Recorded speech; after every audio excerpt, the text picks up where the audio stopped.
Ça dépendra de moi.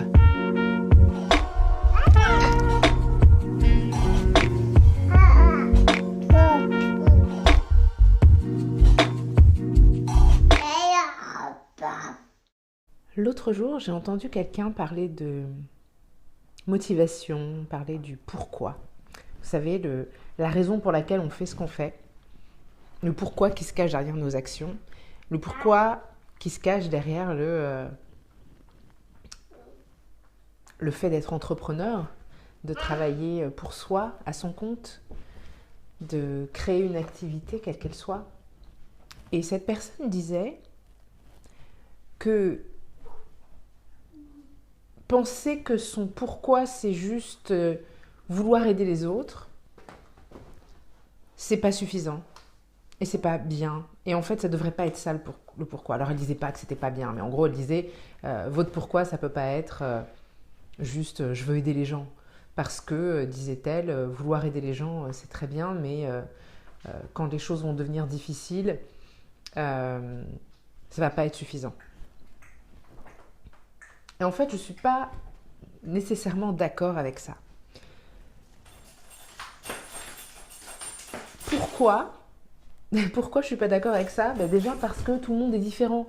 Donc oui, peut-être que pour elle, ce n'est pas suffisant comme pourquoi.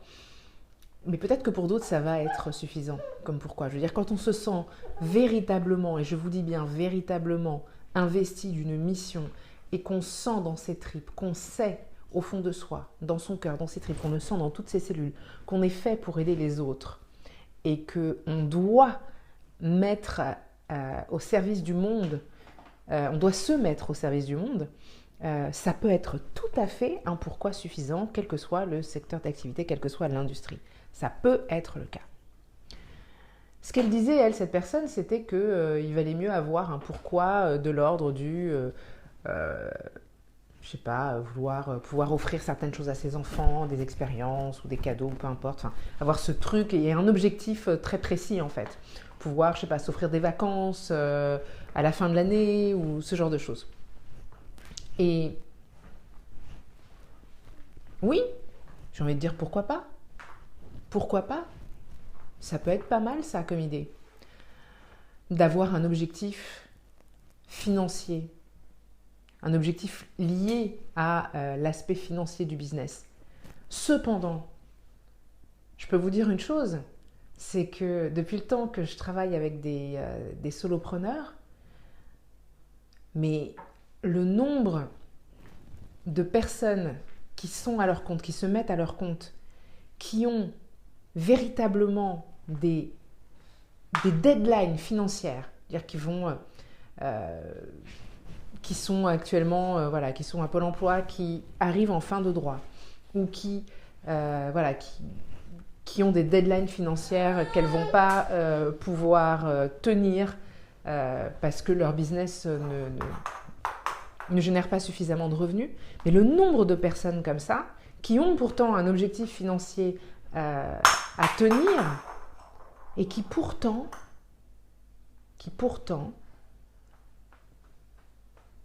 c'est pas qu'elles abandonnent, mais presque, qui lâchent l'affaire ou qui baissent les bras, ou en tout cas, qui ne font pas le travail qu'il y a à faire. Je peux vous dire que des personnes comme ça, il y en a des tas. Alors, je ne dis pas ça pour accabler ces personnes-là. Moi aussi, je suis passée par là. Moi aussi, je suis passée par une phase à un moment donné où j'avais beau avoir des deadlines financières, j'avais beau avoir un objectif financier précis, je n'arrivais pas, il y avait quelque chose qui bloquait, il y avait un travail intérieur que je devais faire et débloquer pour pouvoir arriver à passer enfin à l'action, à oser me mettre en avant, à oser mettre en avant mon travail, à oser être plus visible, à oser être pleinement moi-même et à y aller à fond. Mais justement, le truc, c'est que quand l'objectif est juste financier, je pense que c'est pas nécessairement une bonne raison, pas pour tout le monde évidemment, je pense que c'est pas nécessairement une bonne raison pour être entrepreneur, pour se mettre à son compte, pour décider d'avoir un business. Sérieusement, si c'est juste financier l'objectif, c'est peut-être pas plus simple de prendre un boulot entre guillemets alimentaire avec un salaire à la fin du mois, où on est sûr de ce qu'on va toucher. Sérieusement, parce qu'en tant qu'entrepreneur, je veux dire, on peut travailler encore et encore et encore pendant des semaines, pendant des mois, pendant des années sans toucher un centime.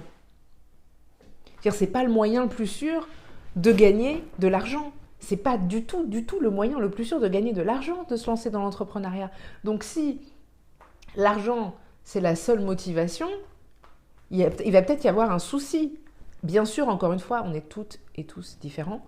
Donc il y a des gens pour qui ça va être une excellente motivation. Mais le souci, c'est que si c'est la seule motivation, en fait, à la limite, j'ai envie de dire, choisissez autre chose qui va vous assurer d'avoir de l'argent en rapport direct avec le temps et l'énergie que vous allez passer. L'entrepreneuriat, c'est pas ce chemin-là nécessairement. C'est un chemin pavé d'embûches. Enfin, c'est le chemin le plus compliqué, en gros. Vous voyez, ça fait même rire Noah. C'est le chemin le plus compliqué. Et tout le monde n'est pas fait pour être entrepreneur. Je pense que c'est un truc qu'il faut savoir aussi, qu'il faut se dire. Tout le monde n'est pas fait pour être entrepreneur. Passé à un certain point, il faut aussi se poser les bonnes questions. Si je veux vraiment de l'argent, si en plus de ça, je pense que j'ai une mission à accomplir et que je me dois d'offrir ce que j'ai à offrir parce que ça me passionne, parce que je sens dans mes cellules que je suis faite pour ça et que je dis que je suis prête et que je travaille sur moi et qu'au bout d'un moment, je vois qu'il n'y a pas le retour, il n'y a pas le moindre frémissement d'un retour, etc. Peut-être qu'il est temps de réexaminer la situation. Alors ça peut vouloir dire faire un pas de côté, faire une pause, prendre un job alimentaire, le temps de de réévaluer les choses et de se demander, voilà, est-ce que c'est vraiment le chemin sur lequel je dois aller. Il y a des tas de façons d'aider les gens aussi, ça c'est important de l'avoir en tête.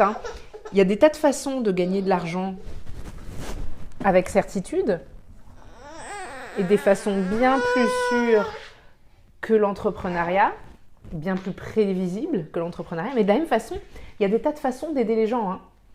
Et c'est pas forcément l'entrepreneuriat la solution. Donc, la question de la motivation et du pourquoi,